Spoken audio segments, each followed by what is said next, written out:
Welcome to PCMC, Pop Culture Man Children. Oh, I'm hyped. I'm hyped out of my goddamn mind. I'm here. I'm Mike Bongiorno. I'm your host. I'm here with Anthony Bongiorno. Anthony, how are you? I'm doing fucking fantastic. How are you? So fucking glad that you are. We're excited. Let's earn our explicit rating right now. Yeah, I'm so sorry to the children listening. Fucking damn it. Listen. Let's bleep this. Have a good day at school, kids. Oh my God. But Anthony, how are you? How are you really? I'm doing... Let's get real. I just turned around in my chair. I'm doing really good. I'm really excited about this subject that we're about to delve into. This is one of these episodes where you think, how have we not done this before? I know. I thought we were bereft of new ideas. Well, we're at the point where I pitched this to you and I was like, we fully could have done this. Yeah, no, we are absolutely at the point where when we do list episodes, I have to go back and be like, did we do this or something close to this? I have such recency bias in my memory that like I think everything was just like has just started. So like in my head, like I've been on this podcast like 5 times. Yeah. When really it's more like 75 probably at this point. And I remember pitching an idea to you and you being like, not only did we do that on the podcast, you did that. Yeah. Like we did this episode. I don't remember what that was. And I was like, I have absolutely no memory of that. Yeah. Well, we did we did New York's on film. We did New York York on film. And I know on one film. of your choices for this kind of ties into There's that. overlap, yeah. So, but no, it's no, I have to go crazy. back. I need to build an Excel because with everything because I have to go back. Also, I find myself like when we do full episodes, we have they're titled something that we've either said in the episode or some kind of joke or whatever. And I find myself when I come up with those going, have I made this? Has this been a title before? So sometimes I have to go back for that. Yeah, we need an intern. We do. We should get a scrappy high schooler. Yeah. So what we're doing today is a great idea. This is our top 10 best credit sequences, opening credit sequences in motion pictures. Yes. Not in television because that would really be a totally different thing. Yeah. Yeah. I had a few rules that I played by. Interesting. Which is I wanted to make sure that I wasn't just looking at cool openings, but truly keeping it to the credits. I agree. The title sequence. I agree. Or the opening titles. Yes. And I gotta tell you, I had a real hard time narrowing it. Me too. And then today when we were talking, I was like, I forgot about this one and this one and this one. So I have 5 and then I have like a million honorable mentions just because I want to say that like they're also great. Yeah, I have 5 and 5 honorable mentions. Yeah. And I also spent a lot of time this week moving them around from the honorable mentions to the main list back and forth. I tried to do like what is there to talk about? If there's more to talk about, I'll put it in the main list versus the honorable mentions where I'm just like, I love that one. Yeah. Well, this is always just an excuse to talk about things. We do our top 10 lists where we'll each name 5, but none of it really by tomorrow matters. I'll have 5. Yeah, and there's constantly things that I forget, and I go like, I never like me and Janine did an episode of our favorite character actors, and I'll see a movie now with a character actor like, how did I not put that fucking person on the list? I know. So whatever, we're just having fun. We're just talking. This is, you know what I mean? It's nothing to worry about. Nothing to worry about. So before we get into it, I'd like to ask you a question. Sure. What makes a good opening title sequence? Well, Mike, I'm glad you asked because I've thought a lot about this. Thank you so much. In prepping for this episode. You're welcome. It needs to set the tone for the film. Yes. It needs to either introduce plot, character, or setting. Sometimes more than one. Okay. And I think it also, when done well, is a good indicator of like the production value as well. Oh, interesting. So like you could tell from opening credits whether this thing you're about to watch is going to be like a big budget, small budget, medium budget, you're right. Yeah, that kind of thing. So that's it's and it's got to hook you and get you like a little hype. Yes, I found that music is a huge part of this for sure, and fonts like typeface, and visuals, obviously. Well, creates all working together. It begins the visual aesthetic. Yes.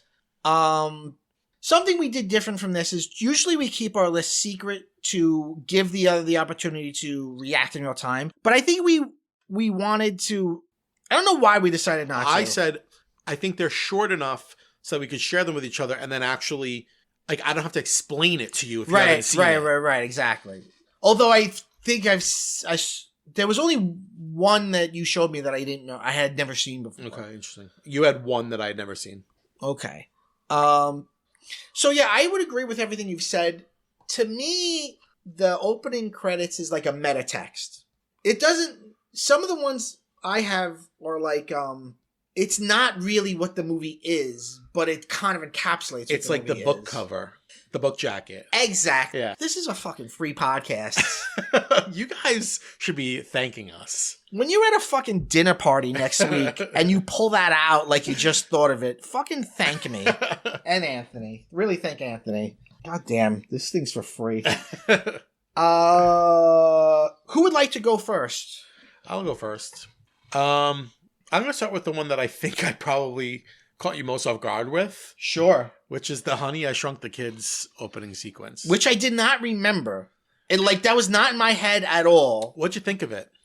Well, this is a classic animated one. Yes. And by the way, one that's not on either of our lists, but if you Google opening credits, which I do, but we say this, I always do. I always come up with my list and then Google, not to steal, but to be reminded of things that I forgot about. Yeah. But one that comes up a lot that's on none of our lists is the Pink Panther. Yeah, I've just never seen that movie. But what's interesting is it creates a Pink Panther cartoon character, which then became a cartoon character. Yeah. But in the actual Pink Panther is the name of a diamond. That's the MacGuffin. Right. Yeah. But anyway, this is a good old-fashioned animated thing. Fun. It's fun. The kids in it don't look like the kids in the movie. So it's truly like this little meta text of like, it's almost like a different version of it. Yeah, and I think it's like, oh, this is a Disney movie. Yes, it's gonna have an animated opening, kind of like the Parent Trap had an animated opening too. Yes, that's which true. Also the characters in that didn't look like the actual characters in the movie. I mean, when you have an animated opening, it's almost like saying this is a cartoon, even if it's live action. Right, and Honey, I Shrunk the Kids is super cartoony. Yes, and the music is fucking great. Yeah, and which is like William Tell. Yeah, I think so. But there's there's a lot going on. It's fun. It's a bunch of visual gags of like what are we about to watch? What's going to happen when these kids get shrunk? Yeah, and I'm trying to think. Even things that don't happen in the movie. Yes, exactly. Like them getting put in an envelope and being mailed. Right, exactly. Like but it does set up for you like this is what you're in for, folks. And they did the same thing with the Honey, I Blew Up the Kid. The second one also has an animated like that. Let me tell you something. I've seen Honey, I Shrunk the Kids. What? I've seen Honey, I Blew Up the Kid 9,000 times. Why? I saw it in the theater. I don't know. I saw it in the theater too, but why have you seen it so many times? I don't know. We had it. Young Carrie Russell. On VHS. It was just one I watched. I found the baby very cute. I don't know. Oh, I still prefer the second one. I think they're both great. I also really like straight to VHS Honey, We Shrunk Ourselves. Yes. The third. Oof, rough. Don't knock it. It's pretty good. Mila Kunis' first movie. Yeah. No, but I just think that it's like masterfully done. Yes. And that like you watch it and you're like, okay, I get the whole vibe of this movie. Yeah. I have a preview of what's going to happen. I get what the tone is going to be. I got some, I know, like you said, it's going to be cartoony. Yeah. It's such high concept. Yes. And then you're like, okay, so it's going to be like this stuff. Yeah, like if you didn't know what it was about, like if you hadn't seen a trailer and all you heard was the title, right? It really is like, this is what this is. Yeah. Do you want this? Because if you're not liking this, you might as well leave. Yeah. Yeah. What's interesting is the movie's written by Brian Yuza, who did Society and did like horror and stuff. And like it was originally written as like a much more like sci-fi kind of. Well, it's got those movie. Elements. And it was called Teeny Weenies, and there's definitely a porn called that. Yeah, they Disneyfied it. Huh? I wonder what that original screenplay read like. God, I don't know. Honey, I Blew Up the Kid is a great sequel, and that kid is adorable. Yes. And what's fun about Honey, I Blew Up the Kid is he gradually gets bigger. Yes. So then by the end of the movie, he's like Godzilla. Yeah, but he's still a baby, and then they make the bunny really big. Yes, come on. Guys. Oh, it's so cute. And remember how they get him to stop like destroying the town by blowing up the mother. Remember? Oh yeah. Why did they do that like the very first day? Me poking holes. What great fucking movies. It's now gone, R.I.P., but I did enjoy Honey, We Shrunk the Audience at Walt Disney World. I remember that, but I forget what it was. It was there way longer than it had any business being there. Was it a show? It was a show, and then it was a show, like a 3D show. Yeah. And then there was a playground. I remember the playground with like giant leaves. Yeah, and I remember going there as a kid and being like, "This is fucking amazing." But then also going there in like 2010 and being like, "This is still running." Yeah. Like, there's a reference to Rick Moranis' character on Journey into Imagination. Hank Zelinsky. Yeah, I think it's still in there. That's great. In Epcot. Yeah. The sophisticated, the intellectuals bark. So I think of that every time. Like, it's a horrible situation, but like President Zelensky from the Ukraine. Yeah. I'm always like, oh, it's Zelensky. Like, yeah. Honey, I Shrunk the Kids. Honey, I Shrunk Putin. So that's mine. First one. So I guess I'll start with The Big Lebowski. So The Big Lebowski, it comes after a cold open. In the cold open, he's hit and knocked out, and then you see stars, and then you start to hear the song. I think it's called "The Man in Me" by Bob Dylan. So you see stars. This is Big Lebowski, and then you see like it's the point of view of pins in a bowling alley. You see like the thing that comes down and leaves the pins. You see that come up, and then there's other shots that are the point of view of the ball. You see a bunch of people that are not characters in the movie, just interesting looking fat guys and people like in a bowling alley. And it's all very like, it's a lot of movement, but it's all very sort of like slowed down. Yeah. There's a scene where there's a guy who works at the bowling alley who's just like spraying in the rental shoes. Yeah. One after the other. It's real bowling culture. Yes. So what I love about this is I watched it a couple of times. Did you notice that they all are getting strikes? Mm-hmm. And what I like about bowling culture in general, what I like about bowling is that you can be really, really great at bowling and not be an athlete. Yes. And so I love that in this opening, you see people of like all different sizes getting strikes and then like celebrating. Like at one point, the camera's on like a guy's like belly. And he's like big belly and he's like celebrating. Yeah, you can kind of look like anything. And it's kind of, but that's like the beauty of bowling too. Yeah. It's like the only sport where it's like, you could be amazing and just be like a schlub. Yeah. That's kind of like it kind of captures like the ethos of bowling. Right. There's a close up of a guy putting his hand over the cooler and like twiggling his fingers. It's such people like smoking. It's such like an everyman sport. Yeah. And it's such a big thing in the movie, even though it's not a movie about bowling, but a lot of it takes place in the bowling alley. Yeah. And Steve Buscemi's character hits a strike, and then it goes into the movie, and he always does a strike except one time, and then he dies in the next scene. Mm-hmm. Complete side note. Actually, it's not a complete side note, but it's a diversion. There's a docuseries that was just put on HBO that no one but me has watched, and it's fucking fantastic. It's called Born to Bowl, and it follows professional bowlers. Oh, that's cool. And it's like these people are not making a lot of money. Mm-hmm. And they all know each other. They've got weird personalities. Some are Nepo, like they come from bowling families. Some aren't. You know, the money that they kind of need to win to make a living out of this. Yeah. Like some of them do have like, what do you call it? Like sponsorships, but it's not. It's fascinating. It's fast, and it's done in a very light way. Yeah. But you do see like what their lives are like. Do you own a cat now? No. Have you bought a cat? My eye is so itchy. It's the smog. Oh right, we should say that's been making my eyes itchy too. Yeah. We're covered in smoke. Yeah, it's fucking horrible. Yeah, my eyes hurt. There's a lot of like cutesy, like modern bowling alleys. Yeah. But give me like an old school fucking wood paneling. Like fat guy with a fucking I took the students at my school on a bowling trip, and I went to Hey kids, look at that. That's a genuine fat guy. No, for real. I won't name the bowling alley to protect the guilty parties, to protect the innocent. But we walked in there, it was like 11 a.m. This thing is like frozen in 1980. It is a love relic. it. Wood paneling everywhere, vending machines with like all sorts of goodies. Fucking so many people were in there fully smoking cigarettes. I love it. And I was like, kids, welcome to 1990. Like, love it. This is the real purpose of this field trip. We've gone back in time. I worked in a bowling alley for a little while in my early 20s, late teens or whatever. And one of my tasks when it was, oh God, I'm going to throw up. One of my tasks when it was like slow was to clean like the ceiling, and the tar would come off like a century's worth of cigarette smoke had fucked up the ceiling till like it was just like ooey and gooey with fucking and that was already like, it had already been passed in New York. It's been a while in New York that you can't smoke inside. A long time, over 20 years. Yeah. So, but like at that time, it was already passed, but it was just the smoke of the past. It's a bowling alley, baby. There's no laws. I really do love that. Like, you could be a fucking bomb bowler and like fucking be killing it while eating cheese fries. Like, yeah, I love that. I'd be like on ESPN. And you're an athlete. Yeah. It's fucking great. It's absolutely awesome.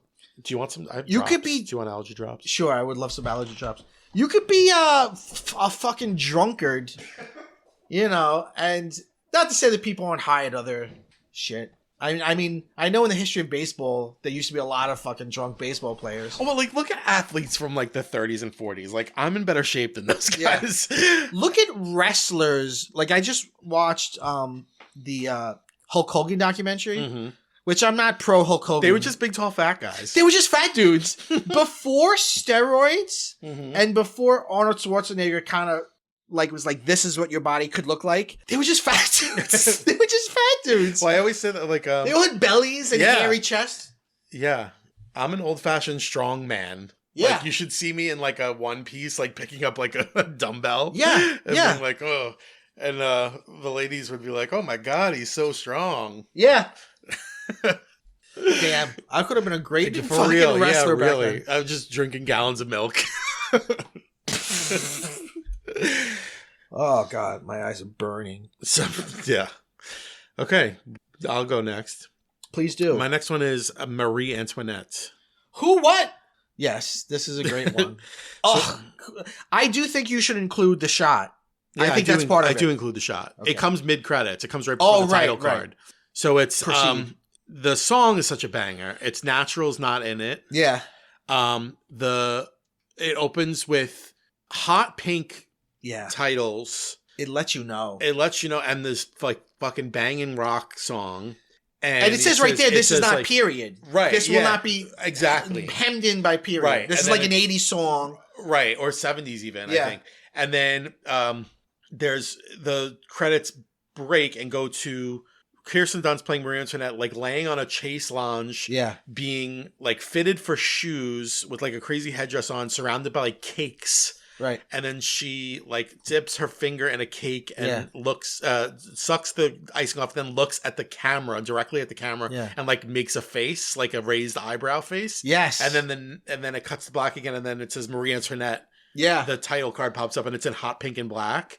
It's so fucking cool. Yeah, it's great. It's you need something like that for this movie. Look to the camera is like, that's where it's like, this is not going to be pure period. It's also like, this is fun. I also think the Marie Antoinette we see in that moment is not that. Yeah, it's the one we see later on. It's the image of Marie Antoinette. That's the national imagination of what she was doing. Even the misunderstanding of what cake meant, right? Because she said let them eat cake, meaning let the poor... First of all, she never said let them eat cake. She never said But the idea of let them eat cake means eat a delicious cake, but cake on the bottom of the oven. Yeah, like basically... like breadcrumbs. Yeah, basically. It's like let them eat crumbs. But... we don't know that anymore because we're dumb. Yeah. So it's her with these decadent cakes, and then so everything looks like... we did a whole episode on it. Yeah. Look it up on PCMC. So it's like it's also rich and beautiful. That's what I loved about. And she's in the real Versailles. I'm gonna die on this hill. That's what I loved about fucking Wuthering Heights. What? I loved the new Wuthering Heights. Oh, I did too. I loved it. What what you loved about the Wuthering Heights? The style? That kind of richness. Yeah. Oh, yeah. There's tons of that. And I feel like Marie Antoinette. The only thing I didn't like about the new Wuthering Heights is even having never read the book and only being like, I'm familiar with it obviously, but I've never read the entire thing. It still kind of feels like half a movie. Sure. I would have loved a wraparound with the ghost.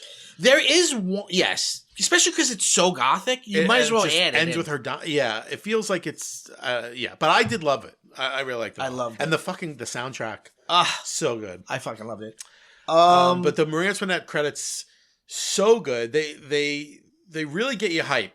Yeah. Real good. Yeah. Like I was saying, I think it's necessary for a film like this to sort of say right away, this is what I am. We should also say that there was a while, it's kind of fading away again, but there was a while where there were not opening credits. There was a weird time where it became fashionable to not have them. And then just have the movie end with the title card. Right. I feel like they're back a little bit, but certainly not the ubiquitous way that they were through a lot of film history. Well, I mean, back in the day, in old movies, it's like the opening credits were like the end credits, and then it would just say the end, Paramount at the end. And right. It was a whole thing. Yeah. Marie Antoinette, those are great. Just the hot pink. Yeah, the aesthetic. It brings to mind like it's anachronistic. It's aesthetically anachronistic. But like fully embracing its anachronisticness. Right. Anachronisticity or whatever the fuck. Yeah. Yeah, love it. So what's my next one? Oh, I'll do The Right Thing by Spike Lee. Believe it or not, I had never seen this before. I've never seen that movie. It's an excellent movie. It does something that I think is one of the hardest things a movie can do, which is register the idea that it's very hot on film. It's during a heat wave, and you feel it watching it by the vibrant colors and the languid way the camera moves, and obviously the performances of everybody. You feel the heat wave. Yeah. So it begins. This is very metatextual. So it begins. What do you call it? Little Rosie Perez. I think this is her first movie. Yeah, she's in the movie, right? Oh no, she wasn't just a dancer. She was in the beginning. She's a dancer, but she's a character in the movie. I don't think she was a dancer. Spike Lee saw her dancing like that in a club and met her and like discovered her. Wow. And it was like, I want to put you in this movie.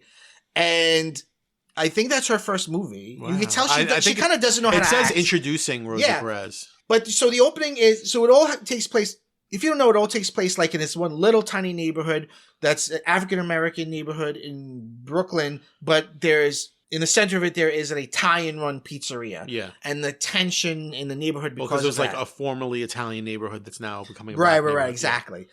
And there's a heat wave. Mm-hmm. So like there's this like it's a pressure cooker. Brings the tension to the surface. Right. And it's dealing a lot with obviously Spike Lee, this is a big thing he cares about. Like it's dealing a lot with racism and violence, police violence against people and stuff.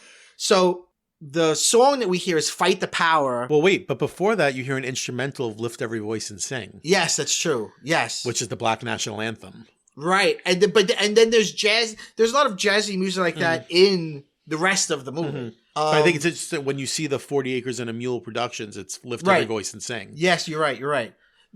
But that kind of soundscape of hip hop and then something more jazzy is within the film itself. Mm-hmm. And so you hear Fight the Power by Public Enemy, which is, they talk about Elvis being a racist. Like it's a long sequence. I love that. Fuck him and fuck John Wayne too. Yeah. That's Flavor Flav saying that. Yeah. And so she's dancing. She's adorable. She's adorable. At one point I was like, this is giving Cosby Show. Yeah. She's going out and she's doing, she's going for it. So one of the settings is the block, because it all takes place in like this block. They even deal with gentrification in that movie too, like the white couple that move in. But it looks like a stage, in that moment it's a stage. In reality, I think it was real. I don't know if it was really shot there in Brooklyn or if it was just meant to be realistic. It looks but this looks like a stage on purpose. Right. It's like this is the beginning of the show. You're right. The show's about to begin. You're right. Because it's this weird. Is our setting. Right, exactly. Yeah. And there's interesting lighting, and there's a couple different outfits. There's one where she's in like this cute red dress, and then there's one where she's dressed like a boxer, and she's got boxing gloves on and like little shorts. And then there's another one where she's got on like a leotard but a leather jacket over it. Yeah. And they're just... And we should say she's just dancing the whole time while the credits are right. But it's so like... And it really lets the song speak. Yeah, she goes the whole time. Yeah, and there's even interesting moments where like there's close-ups of her and she looks like tired. Or like she'll stop between one movement and the next. So it feels like real dancing in a way, and it's just her alone. It's not it's so incredibly vibrant, but just coming from this one character, it's just again, it's a perfect like meta text. It's perfectly like this feeling is something that you will feel not throughout the entire movie, but moments in the movie. Yeah, and the song, "Fight the Power" is used over and over and over again. It's the song that, spoiler alert for this 30, 40-year-old movie. It's the song that Radia Rahim is constantly playing on his boombox, and he's the character that gets killed by the cops and starts the riot. It ends with like a riot. What was the last movie Spike Lee made? Or is she's just a full-time Knicks fan now? Yes. Also, I'm so happy for him. He's waited his whole goddamn life for this moment. Oh yeah. What was the last movie he made? I feel like it's been a while. Was it Black Klansman? Maybe. Or that might have been one after that. That was like 6 years ago. I feel like we're 7. But he's not. I don't think he's the kind of guy who like does like tons of shit. No. He made something. Oh no, these are like little shorts. Oh no, he made a movie in last year called Highest to Lowest. I didn't see that. I never heard of it either. I really like Crooklyn. Have you ever seen Crooklyn? No, I haven't. Crooklyn is very good. Scenes of it, but not the whole thing. It made me want to watch the movie, which is good, right? That's what you want. Yes, exactly right. So my next one is Rosemary's Baby. Never heard of it. I don't know what it is about this opening sequence. This is very simple. Really love it. I've always really loved it. We talked about New York in film. I love the way New York is used throughout the whole movie, but especially in this opening credit sequence. Again, I think it's something about like the very feminine font. It's another pink font overlaid over the and city. also very delicate like hands, like it's in like a cursive. Yeah. While Mia Farrow, it's her voice. Is it her? Yeah, sings a lullaby, which is just la la la la. It's very creepy. Super creepy. And it's also like you see the tops of buildings, which is something you don't often see. Yes. It's like looking down instead of looking up. Yes, I was thinking that it's sort of, and they kind of look ugly from up there. Yes. Like you see the imperfections of like the roofs and the air shafts and stuff like that. And then it sort of just pans across Manhattan. It goes across the park, and then it eventually settles on the Dakota. Right. Which is the setting, which in the movie is the Bramford. Right. And that's it. It's super simple, but it's just like the vocals are so haunting. Yeah. It looks great. I think the Dakota is just like my favorite building in New York. It looks great on film. Yeah. It's just such a simple but like really enticing opening.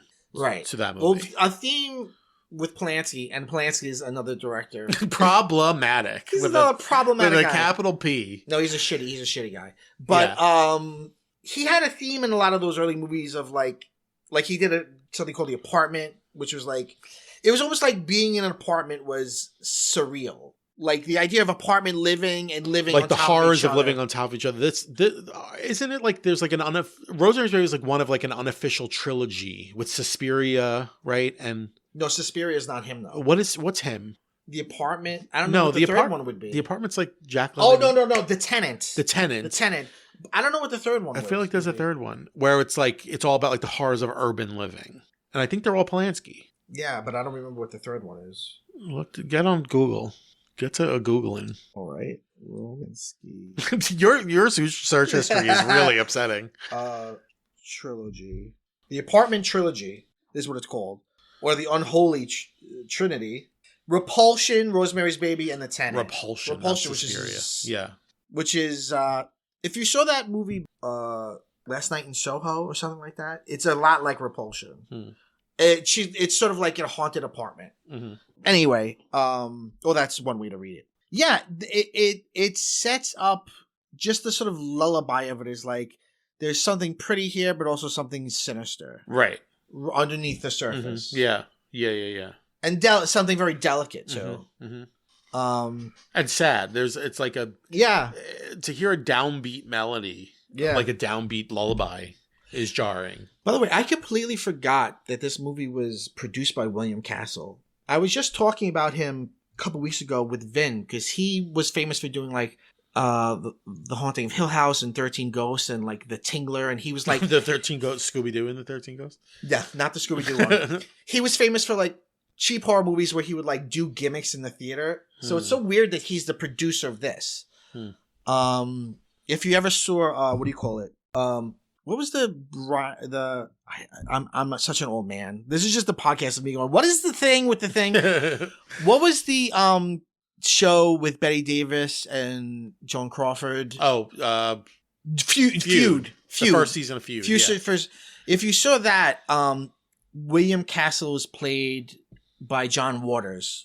Oh, that's which fun. Is he didn't look like him at all, but it's perfect casting. That's fun. Anyway, no, that's a really good one and a very simple one. Let's say Halloween from 1978. Great.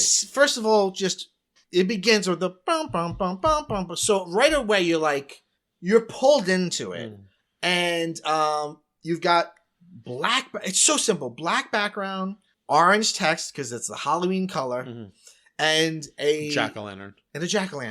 And in future sequels and stuff, they do weird shit with the jack-o'-lantern. This one, it's just zooming in on it. It's just there. It's so simple, but so perfect. It's such a vibe. And something about the beginning with that music is just like, oh, here we go. We're in it. Something horrible is going to happen. Yeah, there's not much else to say about it. Yeah, it's so cool. It's so iconic. Yes. They've riffed on it in so many of the sequels. I mean, the second one does it again, but then it opens and like a skull comes out. And then in the new ones with the recent trilogy, it's Halloween 2018 or whatever it is. It's the rotted pumpkin that it reinflates. Yeah. And then in Halloween Kills, it's like multiple pumpkins. One keeps coming out. No, that's the third one. Oh, that's the third one. Because that's like the theme of that movie is like there'll be another Michael Myers. That movie's the worst. Did you see it? Shit. Yes, it is. I've heard unwatchable. It's such a bad movie. Yeah. No, but it's great. So great. Yeah, it's so a couple years ago on Halloween night, Alamo Drafthouse was showing it, and me and Jen went, and it was just such a good, fun, cozy, beautiful time. It was so... I had never seen it on a screen that big. I mean, I had shown it in film classes. But film classes, like, those screening rooms are not huge. They're not, like, movie theater big. No. And it was just cool to see it in the theater on Halloween night. I had the same experience, but like 20 years ago. Okay. It was playing... But it was like a Fathom Events. Oh, okay. At like the regular, like, Regal. And it was on Halloween night. And I went with a couple of friends and we saw it. It's Gorley and Russ talk about this on their podcast, but there's something so interesting about horror that's cozy. Because you think like cozy murder mystery is like a whole thing. Right. It's so weird. I think cozy, I don't know. We did an whole episode of this podcast on cozy media. But I think part of the coziness, especially with mystery, even if it's about a murder, you know it's all going to be solved in like the good guys are going to prevail. Order will be restored. And it'll all be like tied up with a nice, neat little bow, and the aesthetics will be very charming. And I think with Halloween, like we were just talking in the last episode, how fall is my favorite season, and I don't like summer. I'm not a summer person. The fall of this movie is like the fall you want to live in without the killers. Or like you're walking down the street and there's leaves falling on you. And and like the whole street, like when she's across the street and then it's just the feel, it's just such a good... It feels so suburban. Yeah, it's so good. Yeah. It's so good. Yeah, Halloween. What's your next one? My next one is Bridget Jones's Diary. This was one that I've never seen, and I've never seen this film. What'd you think of it? Liked it. It tells you right away she's dealing with a breakup. Yes. Love that it starts with she's watching Frasier. Yes, that's funny. So I I always loved this. I love this movie very, very much. Okay. But I recently went to see this movie live for the Tribeca Film Festival. What do you mean by live? Right? No. Saw it in a theater. Yeah. In Tribeca. Yeah.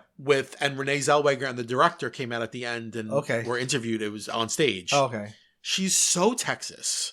Really? She has such a thick Texas accent. Really? It's crazy in real life. But so I saw this, not even just saw it, like I saw it in a packed theater in the city of people who just loved it. Love it, right. And it was one of the greatest movie-going experiences. Wow. Everybody reacted, everybody laughed when they were supposed to laugh. And when the thing about it is she's like by herself, she's drunk, and she's singing All By Myself. All by myself. And it builds. Yeah. And then you earn the title card. Yes. And when I saw it in the theater, when the title card came up, the theater erupted in applause. It was so great. It's I think something we're hitting upon with a lot of this is beautiful simplicity. Yes. It's almost like a condensed idea of the overall thing. Right. And this is, like I said before, it's either character, plot, or setting is established. And I think that this one just like you fully establishes. It's all kind of all three. All, but like especially her character. Right, because she's not just sad. When she starts singing it, you realize she's fun too. Yeah. And then I love that like all the credits go. Yeah. And then it comes to the big don't wanna be. And then she like kicks, and then the title card comes up. I love when a title card is really earned. That's very interesting. Yeah, I like that too. I've never seen this film. Oh my god, it's so good. It's a little outdated. There are a couple points, there are a couple jokes. I mean, like the running joke that she's fat. Yeah. They actually asked her about that, and she gave a very disappointing response. My friend and I were both like, "Oh, she really whiffed that one." Why? What did she say? So it was like her and the director in conversation with this guy, and he was like, it's 2026. This movie it was the 25th anniversary, so that's why she was there. This movie's 25 years old. In some ways, it's timeless, but in other ways, it's kind of dated. Like, what do you think about the fact that like Bridget is supposed to be fat? Yeah, and basically Renee Zellweger's answer was like, well, she's beautiful at any size, instead of being like she's not fat. Yeah. Which is the answer everybody wanted. Yeah. And then she's like, I mean, that's her body. And then she's like, I mean, it's not my body. And then she's like, because like I'm a runner, So she was like, my friend Jess and I looked at each other and were like, oh God, she's whiffing this. Like, this is horrible. Because she was like saying the wrong things and being like, I'm not fat. I'm really thin. It seems like she's misinterpreting the question too. Yes. Because everybody wanted her to be like, I know it's crazy. She's not fat. She's not fat. Right. Which crazy, even if she were fat, that's fine. But like, she's not. Like, just like in Devil Wears Prada, like Anne Hathaway's not fat. Right. What the worst is Eat, Pray, Love. Julie Roberts is like, oh, I'm so fat. I'm eating so much pizza. And it's like, no. Yeah. Like opening up the first button on your jeans. Yeah. Your skinny jeans does not make you fat. Yeah. You're in fact the hottest person ever. Or like in Stop it. In Grease when Jan is the fat one. Yeah. Like she's objectively tinier than every other girl. Yeah, it's yeah. There's another new Carrie coming out, and she's still not fat. She's supposed to be fat, and they just won't do it. They won't. And commit. Also, this actress is very attractive, and it's like another attractive. Didn't you Carrie. learn from the 2013 Chloe Grace Moretz? Like I watched. We were talking about how Carrie has an interesting opening sequence. So I watched that today, the 76 Carrie, and then there was a link to like the opening scene from the 2013 Carrie. And I watched it for like 2 seconds and I was laughing. Because I was like, the Chris Hargensen character looks like a twin of Chloe Grace Moretz. Like they're both hot blonde girls. Like it's in what world would she be the bullied girl? Right. Every guy would be like, hi, do you want to go to the prom with me? Because you're the hottest girl ever. Yeah, it's so stupid. And why are they making another Carrie? This one I think is a series, and it's Mike Flanagan who's like, he's the de jure guy for doing King adaptations. They tried to do that in 2003. Remember, they made a TV movie where she lives at the end. That was a backdoor pilot. And then they were like, "Yeah, no, we're not making this show." That was a weird one because she lived at the end, and also she would black out when she hurt people. Yeah, so she was innocent. Yeah, so she was innocent. Yeah. When movies do shit like that. But yeah, in the book she's fat, and in the Broadway show she was fat. I don't remember. Oh, the original Broadway show. The one, yeah. You and I saw a revival. But the original Broadway show she was fat. Yeah. Anyways, am I up? Yeah. Yeah. So we just did Halloween. Now let's do Psycho. What a banger! So this is also extremely simple. This is, I'm assuming you're talking about the Gus Van Sant. Yes, of course. Yeah, because it needs to be in color. The real version. So no, the real Psycho from 1960. The credits are designed by Saul Bass, who I looked him up today. He did the AT&T logo. That's why I sent it to you. He did a lot of things. He did logos. He did title sequences. He was a graphic designer. Lines, parallel lines. But the lines, so there's a lot of string in the Bernard Herrmann. It's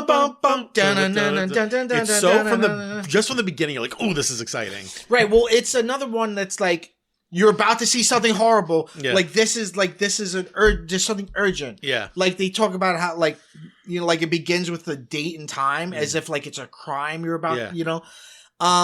But so there's a lot of strings in the score by Bernard Herrmann. So it's almost like it's visualizing the strings. Yeah. Dun, dun, and they dun, like dance across the screen. Yeah. And they intercut with the literal credits. Right. And both. And I love that the title card like breaks and then and then Hitchcock's credit also does that. As if to say like he's a psycho or you can't trust this director because he's going to show you something so terrible. good. The Gus Van Sant version, he does it again, but he made the lines green. Yeah. Yeah, I don't know. It's so good. But you know what's so funny? I've always thought that the Psycho opening is just fucking one of the greatest openings. I didn't put it on my list because I had a feeling you were going to put it on your list. But when I was doing my research, a lot of people put Vertigo's credits on their list, and Vertigo does have good opening credits. I can't remember it though. Oh, it's the. Oh yeah. You know what I almost put on mine though? Rear Window, because that begins with almost like a stage play, showing you the vista of the backyard that he looks at through the whole thing, and it also like first you can't see, and then the blinds come up, so it's almost like. It's such a voyeuristic movie, and it's like you as the viewer are now going to peep into these people's lives. He's got some great opening credits. Yeah, that Alfred Hitchcock's a good filmmaker. I'll say it. You know what? It's about time somebody. You know what? I'm not afraid to say it. I think I'm done. I'm on my last one. I have a bunch of. Give me all a bunch of honorable mentions. Give me all those honorable mentions. I got even more that I added after. I got Evil Dead 2. Yes. This almost made my list, but it's technically not credits. No, it's not. It's a cold open with a title card. It's also a recap of the first movie. But I'm talking about just the beginning up to the title card. Oh, when you see the Sea of Blood. The Book of the Dead. Yeah, and then the Sea of Blood. It was this blood that inked the book. And then it's just Evil Dead 2 with the smoke. The new one could have used that. Yeah. The music is so good. I got First Wives Club, which is another animated opening. Great one. That one, it kind of looks like newspaper comic. Yeah, and it's got that 60s song by Dionne Warwick, the Hey Little Girl. Right, yes. About like pleasing your husband. Yeah. I got the Sex and the City movie because I think it did a great job recapping the series. I totally forgot that one. Did you watch it? Yes, and it does it recaps the series, and also along with showing things you see next to it like a chapter heading as if like these are all things she wrote. Right. It actually does a really good job. It does. I got Singing in the Rain. Of course. Iconic. Them dancing with the rain slickers on. Yep. I got two more. I got Adventures in Babysitting. I forget what that one is. Oh, it's Elizabeth Shue dancing. Oh, she's like singing in her bedroom? And then he kissed me. Right. It's just her just getting ready for her date with Bradley Whitford. And I just love that she's got a framed picture of Bradley Whitford and she kisses it. Who doesn't? Yeah, I know. What a stud. And Elizabeth Shue was she was just so charming. And then I also got the Legally Blonde opening credits are great too. I don't remember this. It's her. She's just like getting ready. She's like brushing her hair. Oh yeah. She's doing her nails, but you don't see Perfect her face. Day? Perfect Day is playing, which is a great song. Yeah. And then you see like all the other sorority sisters like getting the card ready to give her. Right. And then you don't see her face until the end. Right. And it's Reese. Right. So those are all my. But I had so many others that I thought of. There are a lot of good ones, and then my number one is Grease. Hey, another animated one. Yeah, I love an animated open. Great, they do Stockard Channing so dirty. Well, yeah, that's the meme. That's the meme from this. It's a meme, but like I've thought that my entire life. Like, wow, well, they all kind of look an attractive ugly. woman, and wow, she looks really ugly. Oh yeah, they do her so dirty. And what's interesting is like there's a different animation style that doesn't look as bad, but then they do the close up in the mirror, and it's like, whoa. Oh yeah, because like John Travolta's kind of looks just like a little bit exaggerated. Yeah, Olivia Newton-John comes out looking like a rose in hers, and then they do a funny thing, like they make her like Snow White. Yeah, like she deers are coming in and things are landing on her, and she looks like a beautiful. I think so. A lot of things work in that. The animation is great. Also, just like similar to Honey, I Shrunk the Kids, introducing that this is going to have like it's nostalgic, but it's also like heightened and stylized. Yes. Right. So this isn't like the real 50s. It's like a pastiche 50s. But the things you see almost like collage like. Yeah, like you see ads and stuff. I Love Lucy. You see I Like Ike. Yeah. You see like all 50s artifacts. Coke things. Coca-Cola. Yeah. And then also I think the song is great. Incredible. And it begins with the radio. Yeah, there's something you said for a really great smash cut between a cold open and opening credits. And it's so great because it comes right after it's only the beginning, and then it goes right into the so good. It explains the title. By having the grease come out of the tube. Grease come out of the hair tube, grease. And then him put in his hair, and he's like all like hairy, and then you see him like turns into himself. It's so strong, so well done. You can see why, because that song was written for the film. Right. You could see why in subsequent productions they put that song. I think it's my favorite song in the. But it's it's a 70s style song, which is why it doesn't quite fit. Well, it's written by the Bee Gees, but it's sung by Frankie Valli. So to make it sound. But it's like a disco song, really. And then you see them like animation of them in the cars, like cruising around, and then you see on like billboards the supporting characters. Yeah, it's perfect. I've always loved it my whole life. They drive by a movie theater that it says Debbie Reynolds. It's just fun. It's like you're about to have so much fun. Yeah. Don't take it so seriously. We're gonna have fun. Don't worry about it. Yeah. Don't be a slob. Yeah, so go to class. You can pass. Yeah. Yeah, that is such a great song. Oh, so good. So good. Yeah, that's great. Yeah. It tells you the kind of 50s that it's going to be. I like my 50s live. That crazed guy from the Broadway commercial. Oh yeah. With Sharon Stone as his date. Yeah. What a fucking bonkers commercial that is. Oh yeah, you went on a deep dive recently of Broadway commercials. Because if you grew up in New York, you saw local Broadway commercials, which were just the Cats one is seared into my memory like nothing else. Oh my god, yeah, Cats at the Winter Garden Theater. Yeah. It made it like it was a secret. Yeah, Cats. An experience you won't remember. But this one, it was 50s. Yeah. It was Grease, the Broadway show, and it was like 1980, 81. So it was like the movie had already come out, and they're advertising the play. Was it continued or was it a revival? No, it was continued. At one time, Grease was the longest running Broadway show because it went from like 75 to like 85 or something. And I think that's why he says I like my 50s live, because it's like you come see it live instead of the movie. Right. But it's like this guy, he's like, it's like tells this whole story of this guy who's dating this girl, and he's taking her to see Grease 8 times. Hey man, whatever works. And he gets up and screams, "I like my 50s live" in the middle of the theater. And everyone's like, "Please don't." He's like, I like my 50s live, babe. We're not going anywhere else. Don't even fucking suggest renting the movie. Fuck that movie and fuck you for liking it. That's hilarious. So good. So let me do some of my honorable mentions. I can talk about these all day too. Batman from 1989. Great. You hear great the music. You hear the Batman theme by Danny Elfman. It's so good. And dun. And you see like it looks like you're like going through a cave or something. You just see like this landscape. I love that it evokes the sense of the Batcave. Yes. But then it's the logo. Right, then eventually and you don't know it at first though. Right. Eventually it zooms out and you realize it's been like a granite version of the Batman symbol. Yeah.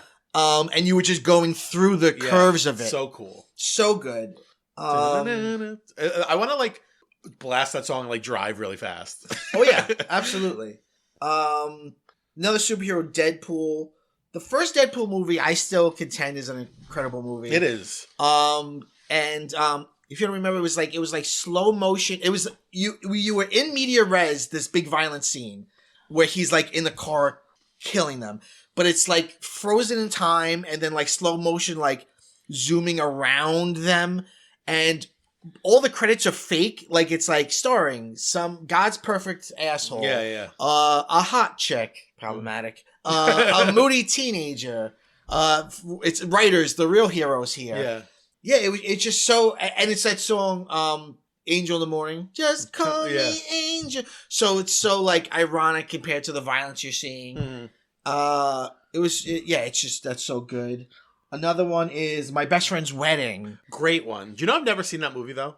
Really? I feel like it's really up my alley. Like I would really love that movie. I only saw it like 3 years ago, on vacation because we went away. And it's one of Jen's like childhood favorites. It's an interesting choice for the opening credits. It's such a super meta text because none of the people in it are in it. Mm-hmm. Like these aren't characters in the movie. It's like characters, they're dressed like a bride and bridesmaids. But it's like 60s. But it's like 60s style. And they're singing, hug 'em and kiss 'em and squeeze 'em and love 'em. And so it's like a 50s song, which is again, similar to First Wives Club. It was like a big thing, like a nostalgic look at love. Yeah. Right? Which this movie is not that, right? Or plays with that. And they're just like dancing and singing like a 50s group.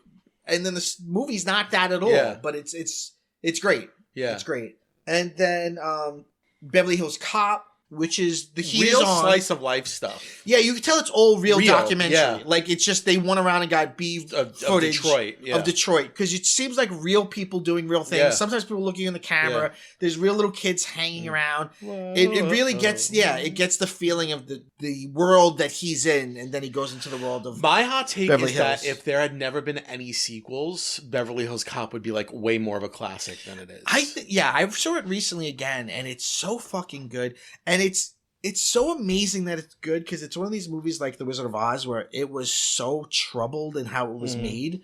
The fact that it's good is like absolutely astonishing. Right, and it's very good. It was an action comedy written for Sylvester Stallone. Right. And then he didn't want to do it, and then they said, okay, let's put Eddie Murphy in it, and then let him, I think, help come up with making it funnier, but it's just it works so well. There's such weird lore about that movie and about Eddie Murphy's a weird guy. Do you know that that's how he really laughed? Like, you know how if you watch the first one, he does like the like a kind of goofy laugh, and that was how he really laughed. And people thought that he did it for the movie, so then he changed his laugh. And was like, "Oh, that's embarrassing." Which is so weird. I know that was his real laugh. But that's what people would imitate. For years when they do impressions of him. It's a great, and again, I think it's great. It's obviously a comedy classic, but I feel like it would be more of like elevated, like a classic if it didn't have the stain of like all the sequels that were not necessary. Yes, I agree. I feel the same way about Lethal Weapon. I agree. Yeah. My last honorable mention would be Scott Pilgrim vs. the World. It's band practice and they're playing, and then they do this effect where like, they make the living room, the camera pulls back, but the living room they're in looks like endless, like the living room is extending. And then it goes into the credits and it looks like the filmmaker Stan Brakhage, which he would like actually paint on the film. And it's like things like that. But if you see the movie once, you'll realize that all the little images and stuff around the names have a relationship to the characters. So those are my honorable mentions. Let me get to my number one. I knew this was going to be your number one. Superman the movie from 1978. It really is a fucking great opening sequence. It's incredible. And so it begins with like, you see curtains and then the curtains lift. Because it's evoking like the old Superman serials. Right. And you hear a little kid's you see like a comic cover, which isn't actually the cover of the first Superman, and you hear a little kid's voice, and the kid goes, In the decade of the 1930s, even the great city of Metropolis was not spared the ravages of worldwide depression. And at times of fear and confusion, the job of informing the public was the responsibility of the Daily Planet, a great metropolitan newspaper whose reputation for clarity and truth had become a symbol of hope for the city of Metropolis. Mm-hmm. And then it zooms into the Daily Planet, which has, the But it's on like a aspect ratio of like it's like the old square. Right, like, and black and white. Yeah. And the Daily Planet has always had like the planet on top of the building. Yeah. In this movie, it's actually the Post. Oh no, maybe it's the Daily News building. It was a real newspaper building. But then it sort of zooms past that. We go up to the stars. Then you hear the dun dun dun. That's always the best part. Right, the words are coming at you, but like you hear them coming at you. The best is the dun dun dun dun dun dun. And then the symbol comes, and it's so great. It's so good. It gets you hyped. And then it was like, it was at this point, even though it's the 70s, this was like going back to the fucking 30s. So it was like, this is a movie of this classic thing. And it was like a big deal. Superman was like the first like superhero movie in a long time, right? Like, yeah, there had been serials and stuff, but this was the first one like this. And it was originally written jokey to almost emulate like what the Batman TV series was. And the director was smart enough to be like, no, let's take it really seriously. And like, well, it's not like it's without humor, but let's not make fun of it. Let's just do it. And it's great. I did an episode of PCMC on it. It's one of my favorite movies.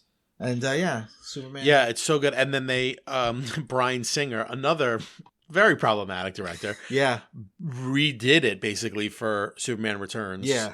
And I also really like that. Yeah, he does it. He did it in a different way where like you really feel like you're zooming through it. It was fun. And then the new It was great on IMAX. Remember we saw it on IMAX? God, that movie doesn't get its due.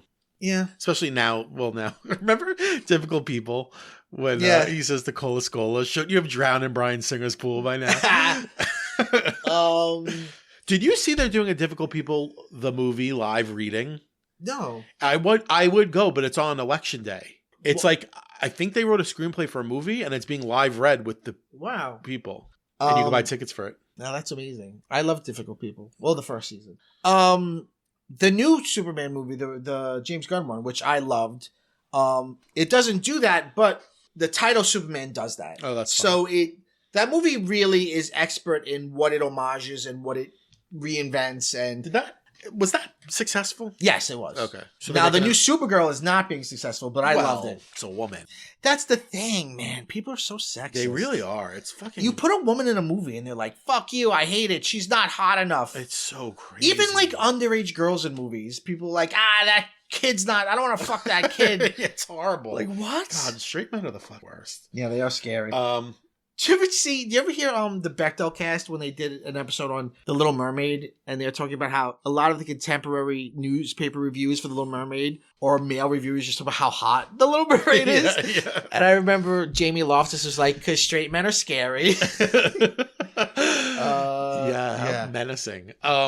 Yeah, no, it's just I kind of knew Supergirl was going to bomb. I fucking loved it. I'm sure it was great. I knew it was not going to be successful because of that reason. Yeah, and there's still the fucking Zack Snyder people who they're like, I've decided to hate anything that he doesn't do. If it's DC and it's not Zack Snyder, I'm mad at it forever. Wasn't his Superman shitty? Some people love it. I fucking hated it. That's Man of Steel, right? Yeah.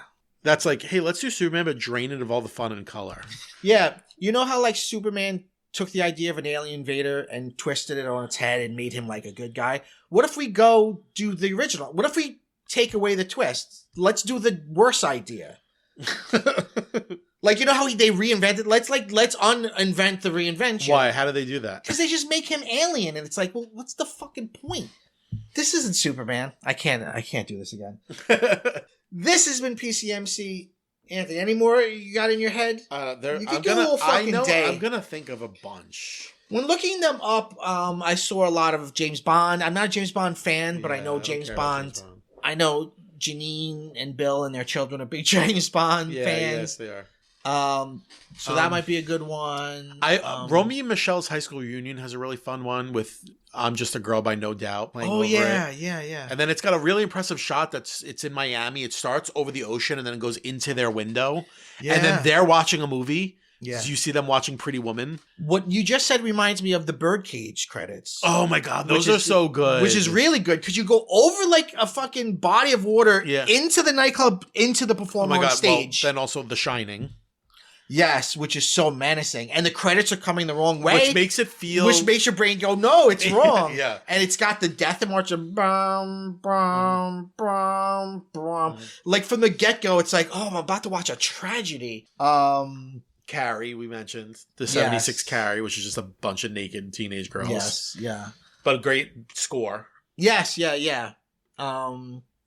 Yeah, there's I mentioned before, it's an art form there's a also TV itself. version where they're all clothed, so they shot it twice. Yeah, that was a thing they used to do. Yeah, they used to shoot things. They also multiple used to ways. shoot. Remember, they used to shoot extra scenes because they knew things would get cut. Yeah, like Halloween has that extra. Yeah, they shot extra shit when they were doing part 2, so to he make added it connected. He writes sister on the door. Yeah. Yeah, I'll think of a bunch more tomorrow. Yeah, I'm sure I will too. Anthony, thank you so much for being here. You are a fan favorite. Thank you. By some of our listeners. I love you all. And they love you. This has been PCMC. We come out every single Wednesday at 5 a.m. Is it Eastern Standard Time? Yes. I feel like I don't get it in my feed sometimes until the afternoon. Well, I don't know. I really? Where do you get it from? Apple. It's always on mine by then. I don't know. I check where it comes out. I check Spotify. I check YouTube. I feel like I always get the podcast notifications all at once. Like they all come through at once. Well, that's you. You're gonna have to talk to your local genius. I will have to. This has been PCMC. We end our episode by saying, "Go bye bye."